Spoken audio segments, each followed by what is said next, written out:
So I want to address me being radicalized by X because in the last 48 hours, I've seen quite some shit. I've seen black women defend smoking and drinking while pregnant.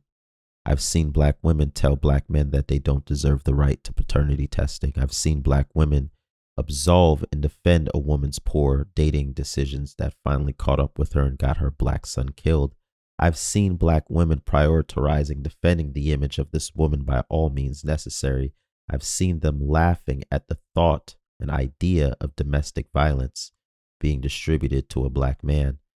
I've seen a black woman brag about drunk driving for the last decade, and it finally caught up with her because she killed herself and an innocent person along.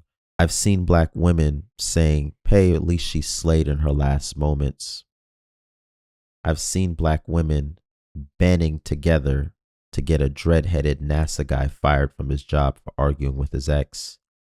I saw a black woman trying to set up a black man with a domestic violence case and ruin his life.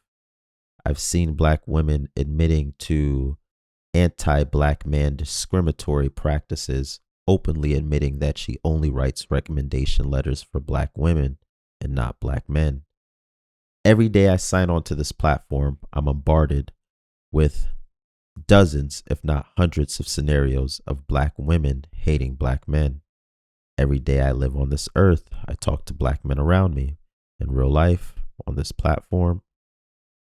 And one thing remains consistent is that in some capacity, they're being screwed over by a black woman. There's a group of black women on Twitter specifically that relish in the idea of destroying a black man's life and being a white man's whore.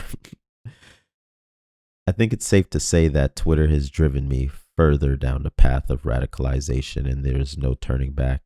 And I'm getting tired of the Twitter is not real life touch grass crowd, because this argument is completely disingenuous and doesn't account for the nature of how people interact with the internet.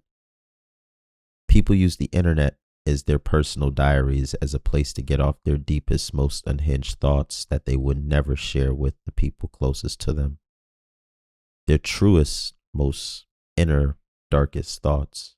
You see, Twitter is a pretty accurate view of the thoughts that occupy people in society's brains. People tend to wear their best face in public and never show you their most evil, darkest side. Their most darkest thoughts are always kept locked away in their head.